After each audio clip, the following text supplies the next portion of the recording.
Hello everyone, how are you doing? You're probably wondering why I have the Chinese flag behind me. It is for those companies that have an ANAB accredited registrar.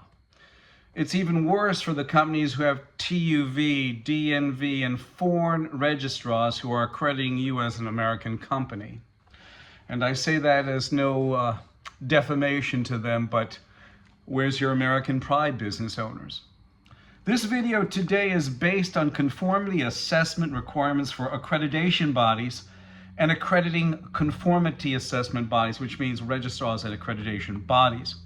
This is based on ISO IEC 17011 and paragraph 4.4 and 4.4.13 all the way through, from 4.4 to 4.413.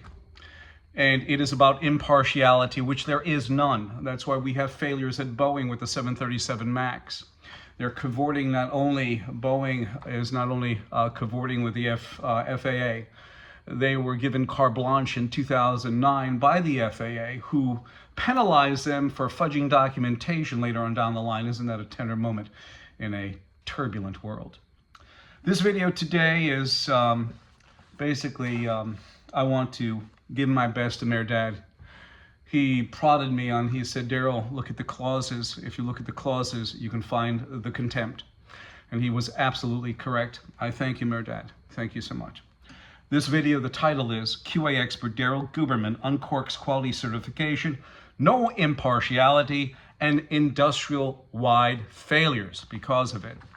You have, and let's go on, impartial oversight. You have the American National Standards Institute, who took over complete control of the American National Crediting Board in 2018. A very good word, especially when you're reading these standards like this that I just told you about, the ISO IEC 17011. This is the word that comes to mind: obfuscation. That is the action of making something obscure, unclear, or unintelligible. In 2013, I gave a speech at the American Society for Quality. There was a Mr. Dave Levy there. He was a Region 3 director. At the time in 2013, you have the factor of the ASQ, the American Society for Quality, which sat on ANSI's board at the time, right over by ANAB, the American National Crediting Board. You have the factor that they owned ANAB 50%. And this is what Mr. Levy said. I have it recording. I took it and I transposed it, and this is what he said. There is no restriction on you doing business unaccredited or accredited, and as I said before, ANAB has no problem with what you are doing. In fact, we support you, sir. Yeah, support me, right? Go out there issuing certificates. You hear terms, certificate mill, unaccredited, unofficial, all the rest of this happy horse punk. Mr. Levy did not push it up the chain of command. So we kept on doing videos, a lot of videos. We had over 3,000 videos on YouTube concerning these quality issues, not just in the aerospace, but medical, automotive, electronics, and other arenas. We received an email at the time from a Mr. Randy Dotery. At that time, Mr. Dotery was a technical advisor of ANSI ANAB, and also he was the principal on the IAF tax report, and also the on the 990 tax report, he was the principal. Well, at the time in 2016, when he sent me this email, he had already given up leadership of the IAF to a communist Chinese national, Zhao Jinwu, who also was the chief executive of the China National Accreditation Services. You'll see that coming up shortly, who also certified the suspect lab in Wuhan, China, that released the COVID virus in 2017, while he was still the chairman of the IAF, International Accreditation Forum, which is incorporated in Delaware. And this is what Randy said. It is all voluntary. I'll let you read it. Now we get into the meat and potatoes.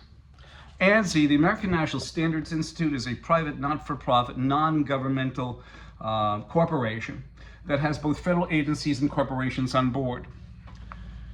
Sitting on ANSI's board is a multitude of registrars: DQS, Intertech, NQA, NSF, TUV Rhineland, TÜV SÜD, and BSI. And BSI registrars is very neat because they also sit on ANAB's Management System Accreditation Council, which at the time could grant, suspend, and withdraw certification. You have the factor that, you know, here you go, ANSI took over complete control over ANAB in 2018, and they also sat on the IAF when the IAF was controlled by China. Now, mind you, Zhao Jinwu, the person I told you about, had been involved with our quality since 1994.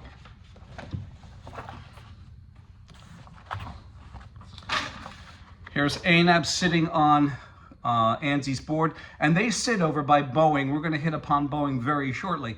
They sit by Boeing, and Boeing has on their supplier portal, which you'll see, that must be ANSI, ANAB, or international equivalent. So impartiality is already out the window.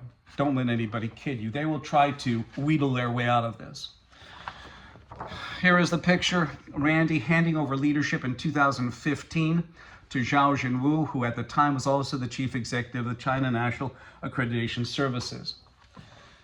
You have the factor, here's Randy, here's ANSI taking over complete control over ANAB, and you have federal agencies and corporations, only a sample. One of the worst things as organizations that you have is that you did not do caveat emptor. And some of you are saying, well, Daryl, I get 0 nonconformances from my registrar. We have a good relationship. And a lot of you say, it's a nuisance, Daryl. It's a nuisance. That's what it is. ISO is no nuisance. If you truly know the implementation, you truly know the guiding clauses that are within that standard. So I'm going to say this to you.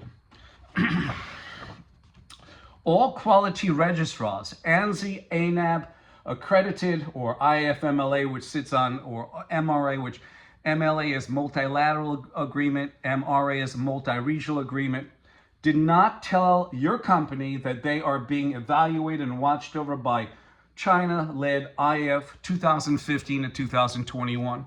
And your registrar didn't do that. They probably didn't even know.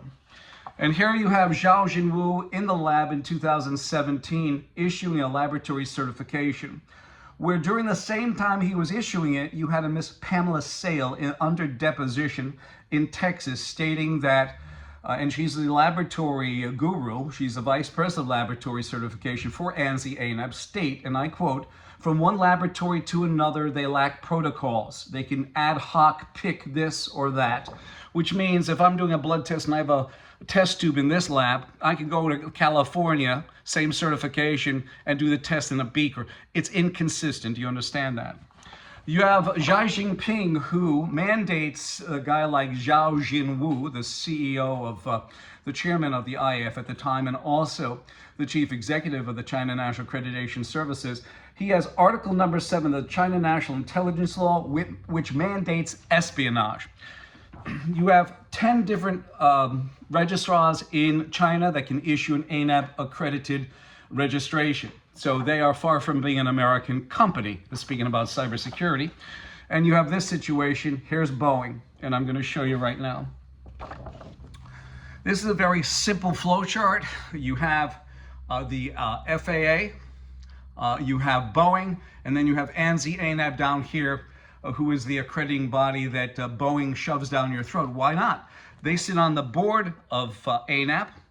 They sit on both boards, the director and the management council, which can grant, suspend, and withdraw certification. They sit on the board of directors, which means that they can have influence on that company, okay? And they're also being watched over by the IAF at the time between 2015 and 21 by Communist China. And here you go. Boeing, as I showed you, sits right over by their accreditation body, ANAB, that they use, and over by those 7 different registrars, okay? There is no impartiality. In fact, Boeing was caught fudging documentation. Is that an organization that has a quality standard, a quality certificate?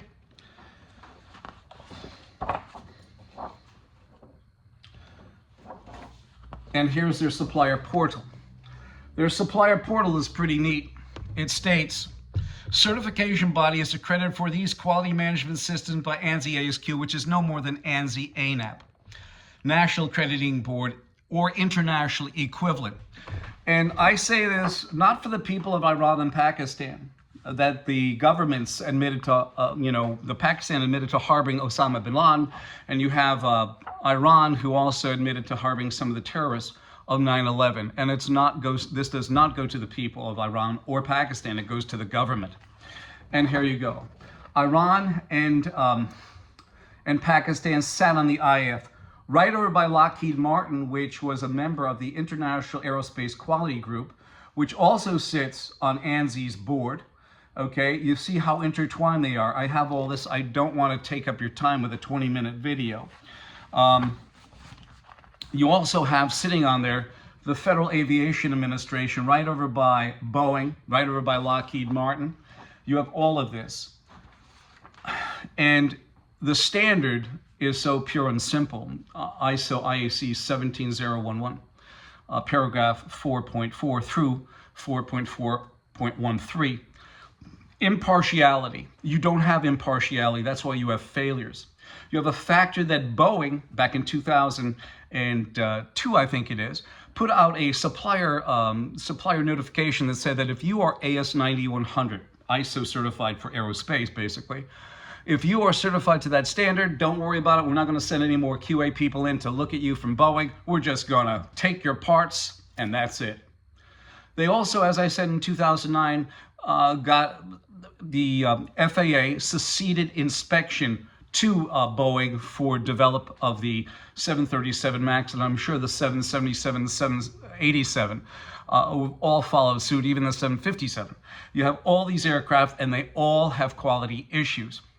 I will do my best to put them down below, but please call me, 203-556-1493, or Daryl, D-A-R-Y-L, TQRS @yahoo.com.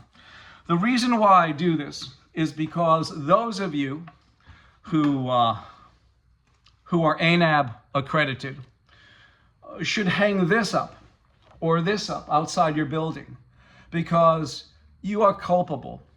This is going to be part one. We're also going to do part two of QA expert Daryl Guberman, Uncorks quality certification, no impartiality, and industrial failures. You have industrial failures. You had look at Elon Musk. 1.1 million cars recalled in China for some sort of defect. You have Ford and GM who have defects. I don't think there's any R&D work being done in aerospace or anything, electronics. They just push this shit out, and they hope that we're not going to die because of their lackadaisicalness. Profit over people. My telephone number is 203, again, 556-1493. And I'm going to say this from Thomas Paine. I love the man who can smile in trouble, who can gather strength from distress and grow brave by reflection. 'Tis the business of little minds to shrink. And he whose heart is firm and conscience approves his conduct shall pursue his principles unto death. Thomas Paine. And as Confucius said, and this is after you, ANSI and ANAP. Oh my goodness. It is not the droplet of water that wears away the mighty ANSI ANAP, because they're not. It is Daryl Guberman's persistence. I thank you.